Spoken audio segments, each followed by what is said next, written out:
This time on Poll Hub, do women get different treatment from doctors simply because they're women?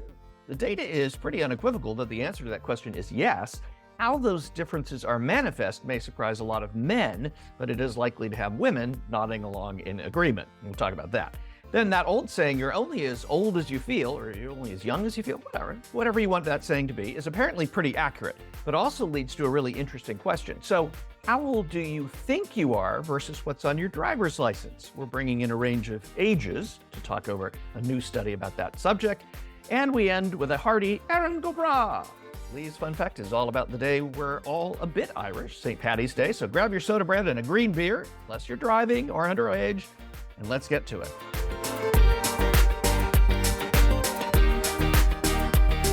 And hi, everybody. Welcome to Poll Hub. I'm JD Dapper. I'm Barbara Carvalho. I'm Mary Griffith. And I am Lee Marengoff. Well, today we're discussing some research that looks at the differences in healthcare between men and women. Now, we know that healthcare outcomes can differ for men and women, and there are a variety of factors that contribute to these differences. Everything from, healthcare utilization, differences in healthcare access and quality, and of course, most obviously, the biological differences between men and women. But in terms of healthcare utilization, we've actually seen a number of studies that have shown that women are actually more likely than men to seek medical care. I think we probably all know that anecdotally. Those women who have had to get a man to a doctor and have had to pretty much bound and tie them to do that. But when women actually see doctors, they do experience usually longer wait times or delays, and they have much different experiences when it comes to access and quality. We found a 2022 Kaiser Family Foundation Women's Health Survey, which actually looked at women between the ages of 18 and 64 and spoke to them about what their experience was like with a healthcare provider. Now, these women had seen a healthcare provider in the last 2 years. Here's some of the data.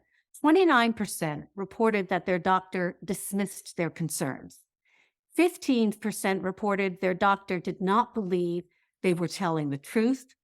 19% said their doctor assumed something about them before they even asked them. And 13% said that their doctor personally blamed them for their healthcare problem. I mean, the thing that I found most surprising in this data too was the disproportionate occurrence among women of all of these things between men and women. And 38% of women actually reported that they had at least one of these negative experiences with their healthcare provider. Is there something that surprised you in this particular study? Well, I think, Barb, unfortunately for me, I wasn't very surprised by a lot of what the survey found.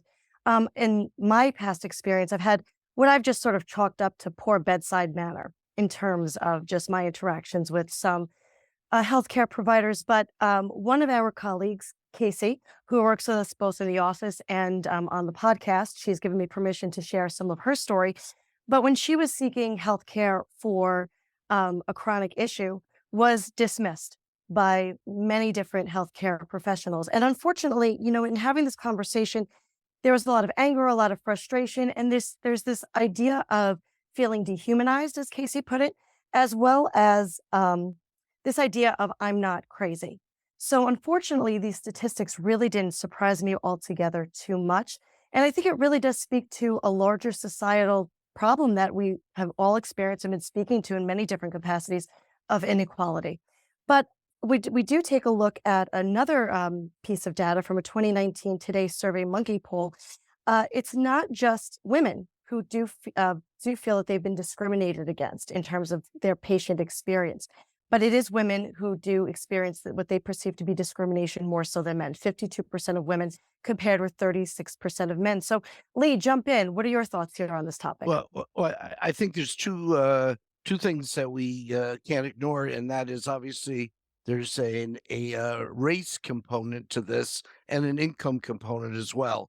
And I'm sure no matter how you look at the numbers, people of color and people who are poor probably even do less well, probably phrasing that backwards. Look, 2 points I would make on this. One is awareness and education of this, and being your own best advocate is probably helpful, so that when you do get dismissed as being all in your head or whatever, you sort of feel comfortable pushing back.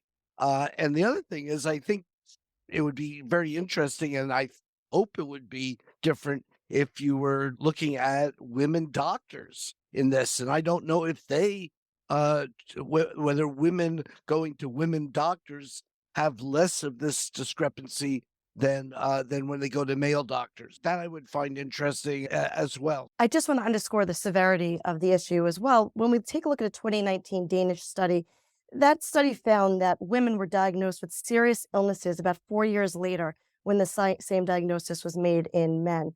And so while there was no note of causation here, there is this idea that perhaps the lack of concern by certain healthcare professionals may impact these types of diagnosis in that time frame. Actually, I was going to cite a similar study, but also I think one of the issues here is that we are currently in research circles documenting and have documented the different outcomes that women have with the same illnesses. But I think what is very striking here about the Kaiser survey research is that they're monitoring and they're tracking the perceptions.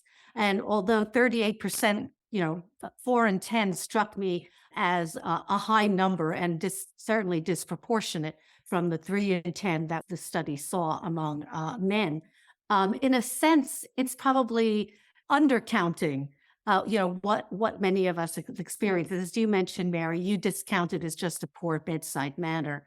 But I think that at least one of the takeaways that I see about this is, in addition to being your own advocate, as you pointed out, Lee, is that also you need to find the right doctor. And that's a struggle because women also have difficulty having access to quality care. Yes, some of it is socioeconomic, but there is no question that between the perceptions, the studies that have been done on perceptions, and the studies that have been done by outcomes to different procedures and illnesses, that there is a discriminatory basis to this. And Lee, you're absolutely right. When you factor in race, it becomes an even larger issue. I think it's also a mindset. I don't know if gender always helps when the professional is of a different gender. Sometimes it does, sometimes it doesn't, because I think it's a professional perspective, which is difficult to overcome. It's the idea that in pregnancy, a lot of focus and a lot of research has been done on making sure the outcomes of the fetus are good. But there hasn't been as much research and there hasn't been as much work done on making sure that a woman survives that pregnancy. So I think it is a very significant need to change the perspective that we're seeing here, and at the professional level, regardless of the gender of the professional or the expert that people are working with. And when we look at this issue, this is life or death. This isn't something that should be taken lightly. And, hopefully as individuals, women especially get older, they become a little bit more persistent and a little bit more demanding in terms of getting the answers that they need. And so when we speak about age, a little bit of a difficult transition here, but is the old adage true? Is age really just a number? Well, we took a look at a 2006 Danish study of close to 1,500 participants, and that study found that that people over 40 perceive themselves to be, on average, 20% younger than they actually are. So I'm not going to point fingers at those of us who are perhaps older. Jay is going to jump in here. Or younger. You're being discriminatory. Yes. We are going to bring Athen, our producer, Athen Hollison, in just a second, but let's stick with us older folks. And Lee, why don't you take it away? Do you feel younger than you actually are? That was obviously a random choice you just made in terms of who. We'll just go by age. She's just going by age. Yeah. Oh, okay. I got to sort somehow. I'll point out also, first of all, that's in the earlier segment, And this segment, we both have Danish studies in them. So I think we're have to look into what's going on over there. We're honoring the Danes in today's podcast, along with the Irish. We'll get to that. So it's certainly true as a 71-year-old that if I had to go in one direction in terms of how I, what age I think, the likelihood is I'm going to be going younger, not older, because I'm not going to feel 20 years older at 71. I would say I feel 55 to 60. I used to say I identify with my students, but the gap is, I think now that I'm as old as I could be their grandparent, it's hard to sort of say, oh, I still think of myself as a 20-year-old. I've had to, give that one up to advancing age. But I will say, Not still hoping that you'll play center field for the New York Yankees. I've given up on that. I will tell, when David Gergen came to Marist, the noted political analyst, I think his great line was 60 is the new 50, 70 is the new 60, 80 is 80. And that, I think, is sort of put my I agree with that. All Well, right. I also Barb, wanted to point out, I wanted to point out also in this study that they found the biggest gap between real age and subjective age in the US, Western Europe, and Australia. And they didn't come to any conclusions, but they had some hypotheses as to why this might be. Perhaps wealth, how societies treat their elderly. I know that they did find a significant difference in Japan, right. where there is great respect for elders, that people were much more comfortable being the age that they are, but also participating in activities that you wouldn't necessarily think of as activities that older folks might participate in. So is it that we are just, very young oriented that has had us reset our mindsets? Well, we do have Very a good total at- youth-oriented culture. I mean, let's face it, Yes. and I think that's also becoming increasingly true in Asia as well, where there's less of this. I think so. Partly, it may be somewhat culture, but I do think how we treat the elderly in Western societies is very different than in some other societies. And I Yeah, think that but has a lot to do with it. But Barb, I think you skipped by the question, which was, Exactly. So how old do you Exactly. feel? Exactly. That's what I was well- trying to get in here. well, she you had can let her get anal- away with that. Well, she hang had on a her second.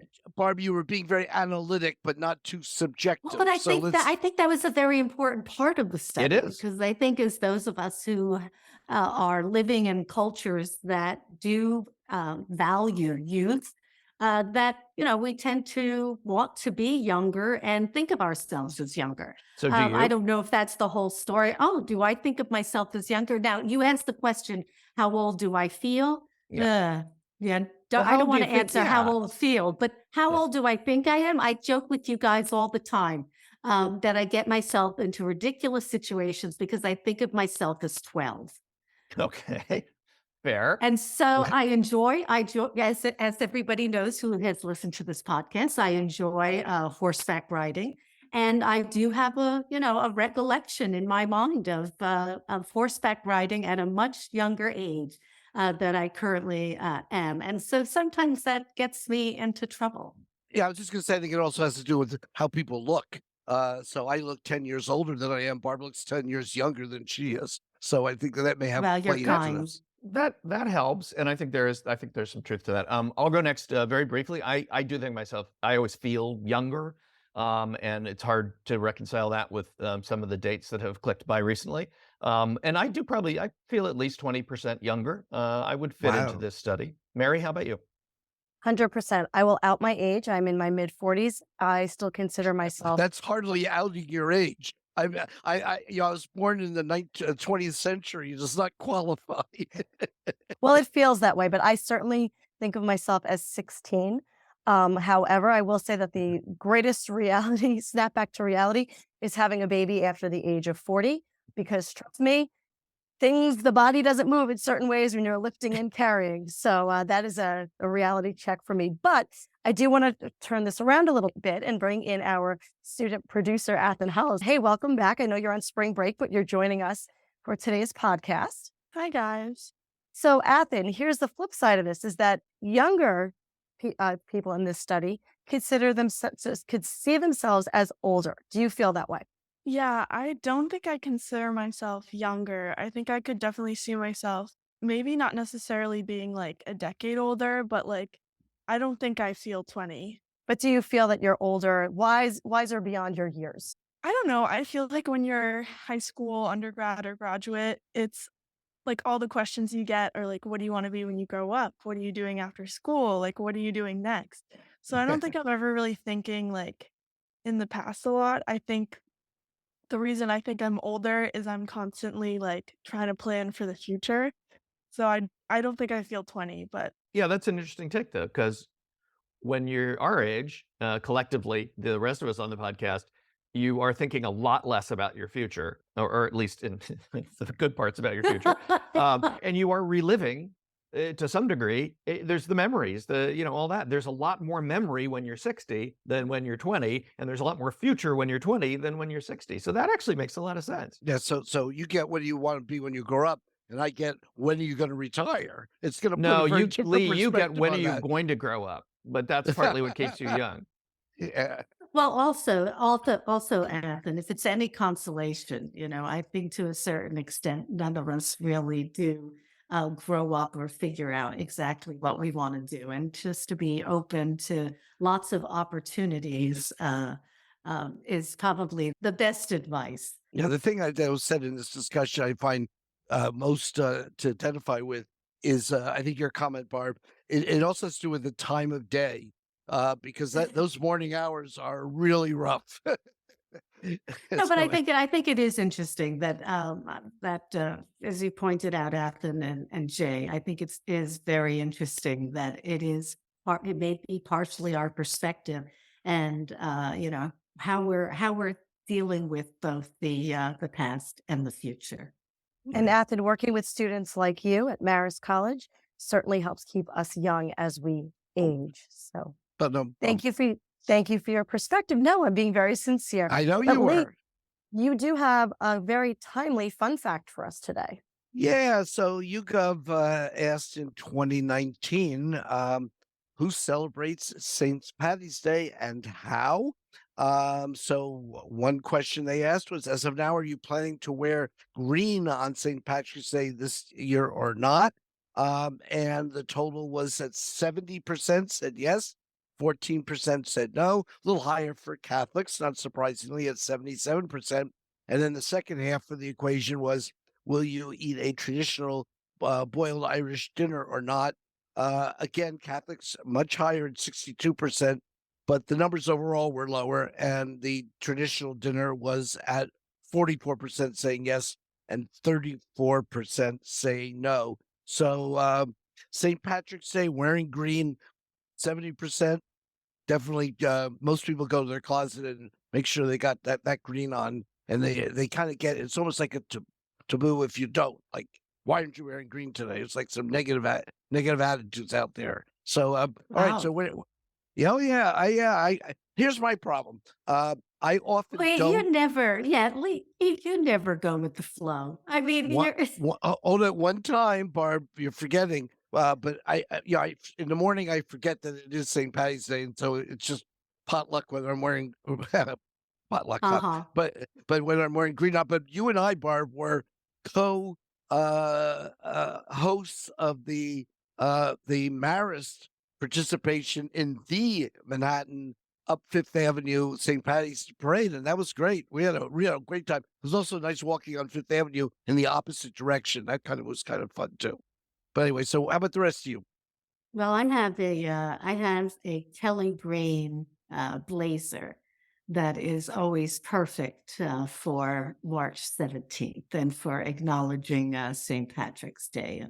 And I do like the idea that we recognize cultures during the year and have a day. And I think that should be the case for most cultures that we have here in the United States. I think we learn a lot from each other and our different cultures. And so I'll be Irish on one day. I think is wonderful, and I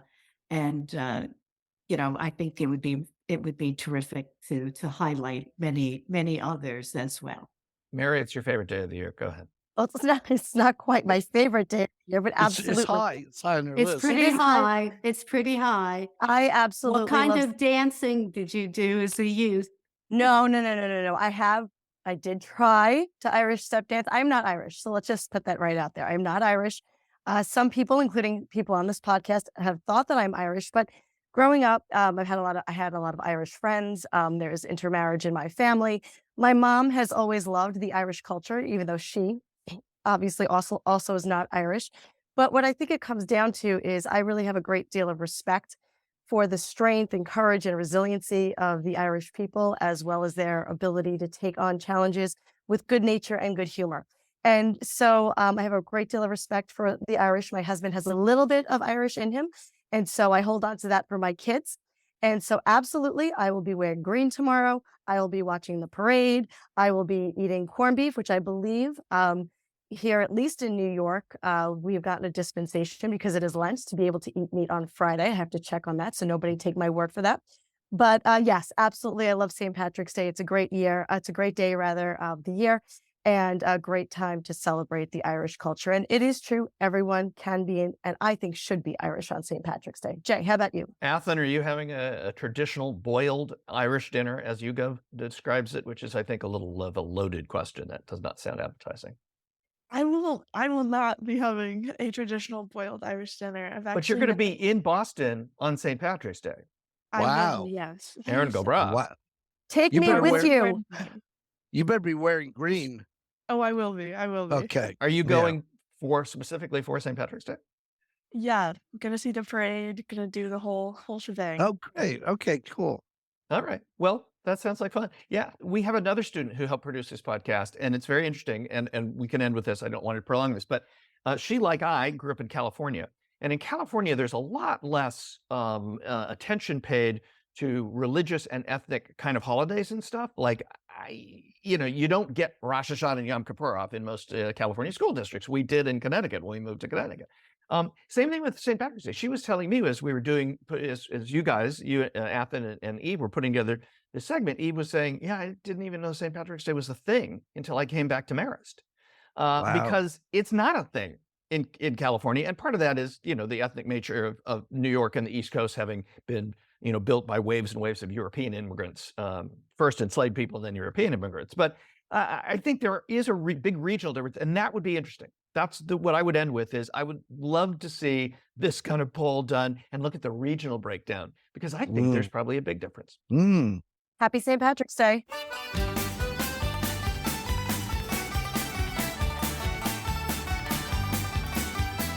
That'll do it for Poll Hub this week. Poll Hub is produced by the Marist Poll at Marist College in Poughkeepsie, New York. Mary Griffith is our executive producer. Casey Schaff is our production supervisor. The Poll Hub team includes Athen Hollis and Will Promazel. If you enjoyed Poll Hub, please consider leaving a review. Positive reviews help other listeners like you find us. If you'd like to learn more about polling and survey science, check out the Marist Poll Academy, our free online learning portal accessible from our website. If you have questions for us, tweet them directly to @MaristPoll. Remember, you can always tell your smart speaker to play Poll Hub. And with any luck, it will cooperate. Finally, wherever you listen to Poll Hub, There is a subscribe button. Click it, and the latest episode will be ready for you in your podcasting app as soon as it's released. We'll see you next time. Wales about 90 ghost tales and a whole of the Irish road.